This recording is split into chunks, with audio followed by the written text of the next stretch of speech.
In this video, we're going to explore the advanced WLAN settings in Ruckus 1, and this is part 1. We'll walk through each of these settings, highlighting the potential issues they can resolve when enabled, as well as important considerations. Let's begin by navigating to the Wi-Fi tab and selecting the Wi-Fi Networks list. From there, we'll choose My Wireless Network. Proceed to Configure, and then select More Settings to access the advanced options. This video aims to provide comprehensive information on most of the crucial settings, along with some best practices. For information on other basic settings, please refer to our support page. Let's start by checking the VLAN settings. We observe 3 settings here: VLAN pooling, VLAN ID, and proxy ARP. VLAN pooling has already been explained in the VLAN and DHCP lesson. The VLAN ID is set to 1 by default. You can enter the VLAN ID number that you wish to assign to this network. However, this option is unavailable if VLAN pooling is enabled and when the DHCP service is activated. By default, proxy ARP is disabled in Ruckus 1. It is a feature that allows an AP to respond to ARP, Address Resolution Protocol, requests on behalf of the device that owns the IP address. This is particularly useful for reducing ARP broadcast traffic within the WLAN and providing a faster response time. Allowing the access point to respond to ARP requests results in more efficient airtime utilization. Next, we have the Network Control subtab. A DNS proxy is an alternate DNS server that organizations use to try and increase DNS response times, streamline DNS management, inject locally significant internal IP resolutions, and increase DNS security by limiting DNS resolutions within the same network. If enabled, you are asked to specify the DNS name and IP addresses of the DNS proxy you would like clients to use. Click Add Rule. Enter the domain name and IP address. Once done, you may save it. Clicking on the Manage Hyperlink will allow you to make modifications or add additional entries as needed. Next, the Wi-Fi calling option is typically disabled by default, but once it is enabled, you can create profiles to identify the traffic based on your Wi-Fi calling. Any mobile devices connected to my WLAN network when making Wi-Fi calls, especially during periods of high traffic, will have their data marked with QoS Priority Voice. This feature is designed to help maintain their connections even in a congested environment. Wi-Fi calling gives priority to identified Wi-Fi calling streams, not only during times of congestion, but also in normal conditions. Although most effective during congestion, it remains operational in other situations as well. Creating a profile for Wi-Fi calling in Ruckus 1 is simple. Let's look at an example. To create a profile, navigate to Network Control on the left and click Service Catalog. Click the Add button in the Wi-Fi calling tile. Here are a few considerations to keep in mind. Selecting the mobile operator, their EPDG domain URLs, and which QoS priorities you want to assign. When ready, enter the service name. Next, select the QoS priority and add EPDG. Let's understand this concept. Carriers can elect to provision different gateways in a cloud architecture so that the device can be dynamically directed to the closest one. This gateway is called an Evolved Packet Data Gateway, EPDG, and its function is to terminate millions of IPsec tunnels. The use of IPsec allows the operator to route customer traffic across untrusted Wi-Fi and Internet connections. Adding an EPDG requires the full qualified domain name field, FQDN. Optionally, you may add the IP address for the domain. We recommend adding only the domain as the IPs are prone to change. I suggest you look at the Best Practice Design Guide Wi-Fi Calling, which is available on the support page for a list of popular EPDG domains, or you can obtain it from the carriers directly. Once the domain name is filled, click on Add. Now click Next on the wizard, select the wireless network, and select Activate. The switch would toggle here, proceed to Next, and add the service. A notification confirms the same. When we go back to our Wi-Fi settings, we can see a new profile is created. Moving on, client isolation is also disabled by default. And once enabled, this provides isolation to all wireless clients on the same WLAN and identifies and allows traffic from clients to access the gateway to forward and receive traffic. You can additionally specify which types of traffic based on packet class are isolated. Is it just unicast traffic that you want to isolate, or do you also want to do multicast? Or do you want to do both unicast and multicast traffic? This further opens to two more features: automatic support for VRRP HSRP and client isolation allow list by venue. VRRP HSRP is Virtual Router Redundancy Protocol and Hot Standby Routing Protocol. As we said, the clients are only able to access the gateway address. This support should be enabled in environments where VRRP HSRP are deployed, allowing for the change of gateway MACs in the event of a failover. Our next option, Client Isolation Allow List by venue, when enabled, it specifies devices or services that are allowed to communicate with each other, even when client isolation is enabled. This way, even though client isolation is turned on, devices can still access the resources on the allow list. This allows for venue-specific customization of network security and resource access. This is particularly useful in large organizations with multiple venues or departments, each with different network requirements. Let's create a list to understand. As it's a profile, we need to navigate to the Network Control tab, click Policies and Profiles, select Client Isolation tile. Click the Add Client Isolation Profile button. Let's name this as Office Lobby. We can either select the clients from the connected list or add a new client. Add the MAC address and click Add once it's shown in the list here. Add this profile to the list. It will take us to the previous page, and we can see new profile is created.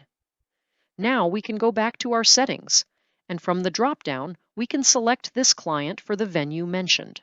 As we move on, we see anti-spoofing, which is a security feature to protect against devices that are flooding ARP requests or DHCP requests. It's going to place limits on the number of requests that can come in as to not overwhelm and deny the service on the WLAN. With Force DHCP enabled, you will not be able to connect to this WLAN unless the clients are set to obtain DHCP dynamically. The Force DHCP feature is grayed out if you enable the anti-spoofing feature.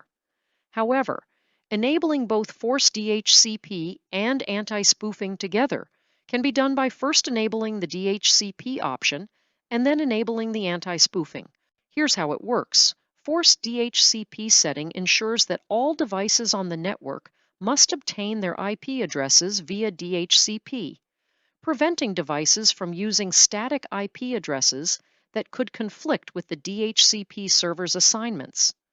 Whereas anti-spoofing prevents devices from spoofing IP addresses by ensuring that the IP address a device claimed to have matches the one assigned by the DHCP server. Next, logging client data to external syslog option. You can opt to send the system logs to a third-party server. By enabling this feature, you can export event logs from the access points to the specified syslog server. This provides centralized logging and monitoring, allowing you to track events, troubleshoot issues, and maintain better visibility into your network. Let's move on to the next option. Enable the DHCP Option 82 feature. DHCP Option 82 allows a DHCP relay agent to insert circuit-specific information into a request that is being forwarded to a DHCP server. This option works by setting two sub-options, Circuit ID and Remote ID. The insertion of DHCP option 82 information is now supported for wireless clients in Ruckus 1. By default, this feature is also disabled. Let's see an example. Imagine a large hotel with multiple floors and hundreds of rooms, each equipped with its own network access point. The hotel uses Ruckus 1 to manage its network. To ensure that each guest receives an IP address appropriate for their specific location within the hotel, DHCP option 82 can be employed. When a guest connects to the hotel's Wi-Fi, the access point, AP, adds its own identifier to the DHCP request using option 82. This identifier includes information such as the AP's location. Example, floor number, room number. The DHCP server then uses this information to assign an IP address from a specific pool designated for that area of the hotel. This helps in managing IP address allocation more efficiently and ensures that network policies can be applied based on the client's location. Moving to access control device connection policies, let's understand them individually. Layer 2 policies allow or deny the user-added MAC addresses to connect to the network server. Note, you can add multiple MAC addresses at once by selecting them with a comma or semicolon. You can add up to 128 MAC addresses. Layer 3 policies allow or deny traffic to flow from a user-added source to a destination IP address and port. Devices and OS access policies can allow, deny, rate limit, or assign a VLAN based on the type of device or OS it uses. So maybe you have Android tablets in your network that you want to make sure are on a specific VLAN. You can see here that I've got a Chrome OS policy that is taking any of my Chrome OS devices that come in, and it is allowing them to join the network, but it is putting them on VLAN 10, and it is giving them a limit on their downlink connection.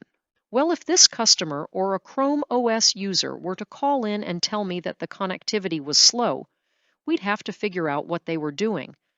But it might be symptomatic of the fact that we are limiting their download capabilities from this OS policy that allows for a rate limit to be set within the device and OS options.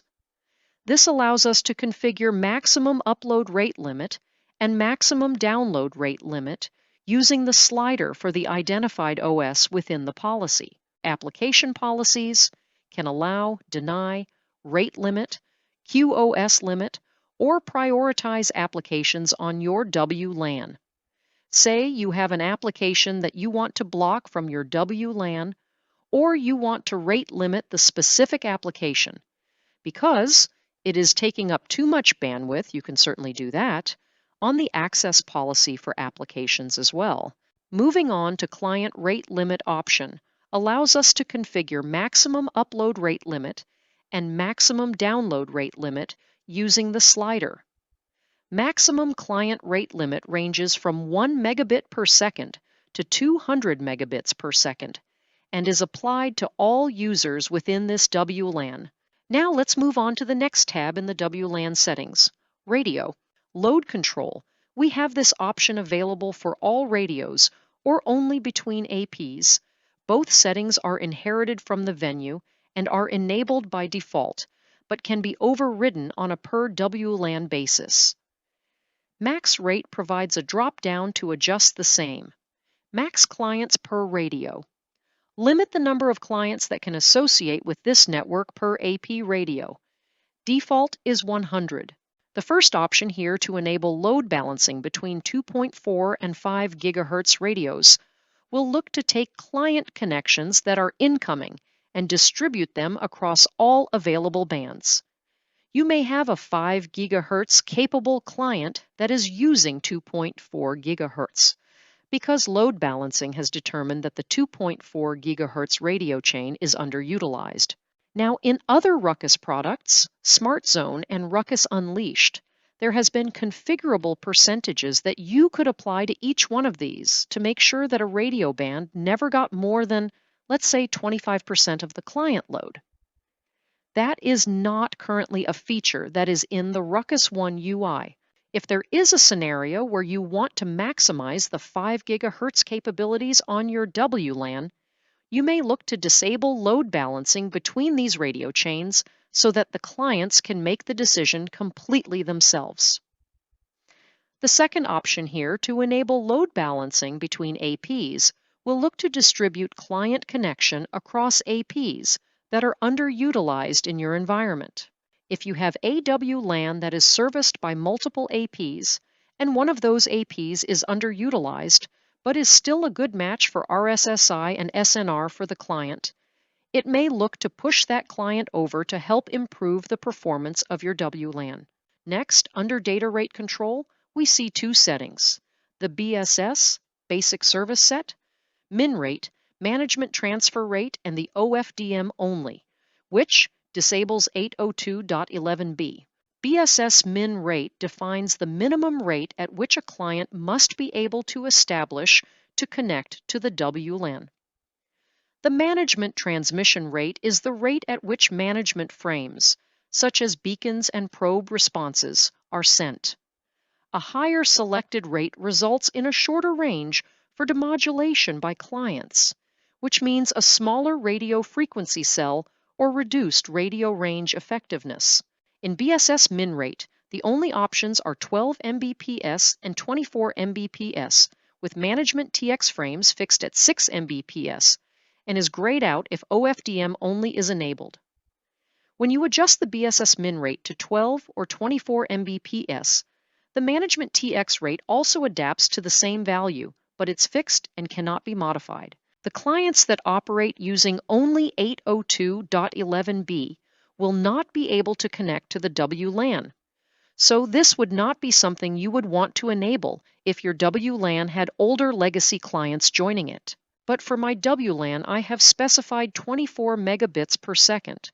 Any client joining in needs to be capable of at least that data throughput in order to join. One thing that you need to be aware of is that clients that aren't able to establish that data rate will not be served by this WLAN. Alternately, if a client is being served by the WLAN and their data rate drops below, they will be disconnected, and they will look to roam rather than hanging on to the lower data rate speeds. You need to be aware of your least capable client when you're setting any of these settings. But these are performance impacting. I'm making sure that my clients are all able to at least connect at this speed, which should impact and improve airtime utilization. The last setting, OFDM only, disables 802.11b. We have already seen about enabling this feature in the BSS settings. Disabling this setting allows us to set the BSS, minimum rate, and MGMT TX rate 1 through 24 megabits per second. Enforcing higher minimum data rates increases overall network throughput capacity, but reduces the distance at which clients can remain connected. This brings us to the end of Ruckus One Advanced WLAN Settings, Part 1.